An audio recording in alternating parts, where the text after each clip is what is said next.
ఇటువంటివి తీసుకుపోవటంలో మనం కొంత వెనకబడి ఉన్న అందులో అనుమానంలో వెనకబడే ఉన్నాం. ఇప్పుడు ఏదో ప్రభుత్వం కొద్దిగా సానుకూలంగా చేస్తూ పోతుంది, చేతికి వస్తాడని వాళ్ళు అంటున్నారు, కలెక్టర్ అంటున్నాడు, ప్రభుత్వం అంటుంది. కానీ అందే వరకు నేను కూడా అంతంత డౌట్లోనే ఉండాలి. ఏంటంటే 18-19 సంవత్సరాల పోరాటం ఇది. ప్రతి ప్రభుత్వం ఇదే మాట చెప్తూ వస్తుంది. ఈనాడు ఇది కేసీఆర్ ప్రభుత్వం అంటే కొద్దిగా గౌరవం ఉంది. ఏంటంటే ప్రజల మాధ్యమంగా నడుస్తుంది, ప్రభుత్వ సమస్యలను మీద వేసుకొని నడుస్తుంది. ఎక్కడ బలం ఉంటే ఆ బలానికి కావాల్సిన సౌకర్యాలు అందిస్తూ పాలన సాగించడానికి ముందుకు వచ్చిన ప్రభుత్వం కేసీఆర్ ప్రభుత్వం.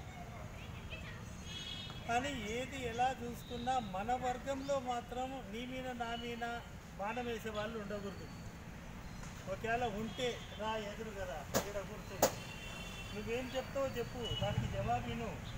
ఆ విధంగా నేను నచ్చితే ఈడ ఉండు, నచ్చకపోతే జై హింద్ అని పోతూనే ఉండు. ఏంటంటే ఎవరి ప్రాపర్టీ ఇక్కడ ఎవరికి ఇయ్యలే, మనం సంఘాల పరంగా నడుచుకుంటున్నాం. ఆ విధంగా నిలబడి మనం చేసుకొని పోతేనే ఏమన్నా 10 మందికి ఏమైనా సాధించి పెట్టగలుగుతాం. ఇప్పుడు ఈ పరిస్థితులలో భూమి అనేది ఒక ఎత్తు అయితే మిగతా ఎన్నో దీనికి అనుబంధ వెల్ఫేర్లు వాళ్ళతోటి అటాచ్ అయి ఉన్నాయి.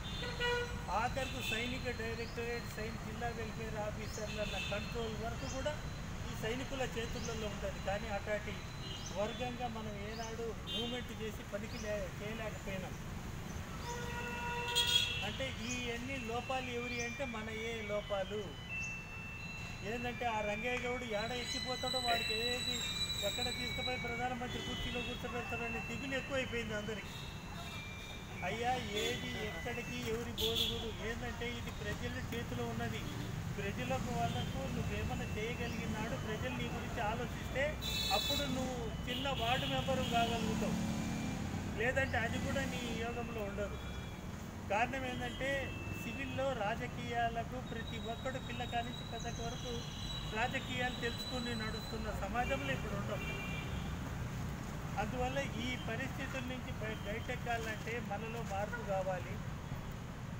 ఇప్పుడు కూర్చున్న వాళ్ళందరికీ తెలుసు, ఈ వచ్చిన వాళ్ళమే వస్తున్నాం, పోయిన వాళ్ళమే పోతున్నాం. అంతకన్నా ఈ ల్యాండ్ పరంగా 500 కోర్టు పరంగా ఇచ్చింది, 550 మంది పర్మిషన్.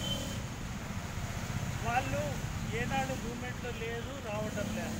ఒకవేళ వస్తున్న ఒక వర్గం ఉంటే ఒకళ్ళ మీద ఒకళ్ళు చెప్తుంది. బీజేపీ సంఘం 2-3 మాటలు ఫెయిల్ అయినాయి. ఇప్పుడు అట్లా కాకుండా చూసుకోవాల్సిన బాధ్యత మన అందరి మీద ఉంది. ఇప్పుడు ఏదన్నా ఆరోపిస్తున్నాం, ఏం ఆరోపిస్తావో చెప్పు, 10 మందిలో చెప్పడానికి నీకు సిగ్గా? ఇట్లా కాదా, ఈ తప్పులు ఇలా ఉన్నాయి, ఇట్లా కాదు ఇట్లా నడుస్తామంటే అది సర్వీస్లో నడవాలి. తర్వాత ఐకమత్యాన్ని కూడగట్టాలి. ప్రభుత్వం దగ్గరికి పోవాలి అంటే కేటీఆర్ కానీ, కేసీఆర్ కానీ, కవిత కానీ, ఆయన మేనల్లుడు హరీష్ రావు కానీ, వీళ్ళ చేతుల్లో నడుస్తున్నటువంటి పాలన ఇది. ఆ పాలనను అందుకోవాలంటే మేము బలంగా ఉన్నాం, మా బలం మీ వెనక ఉంది, మీకు ఎటువంటి పరిస్థితులు మేము సాధిస్తాం, మా సమస్యలు ఇవి అని చెప్పుకోగలిగి ఉండాలి. రెండవది, మనం కేంద్ర ప్రభుత్వానికి చెందిన వాళ్ళం. ఇది ఒక బహానా ఉంది ప్రభుత్వం దగ్గర. మీరెవరయ్యా కేంద్ర ప్రభుత్వానికి వచ్చినది కదా, కేంద్రానికి మనం ఎందుకు పోయినాం? మన రాష్ట్రాన్ని నుంచి సైనికులుగా పోవటంలో మీరందరూ ప్రభుత్వ పరంగా తీసుకున్న నిర్ణయానికి, దేశానికి రక్షణకై వర్గం నుంచి మనం సైన్యంలో చేసిన వాళ్ళం. ఇప్పుడు ఏదో బతికి బట్టగట్టి బయటకు వచ్చినాం అనుకుందాం.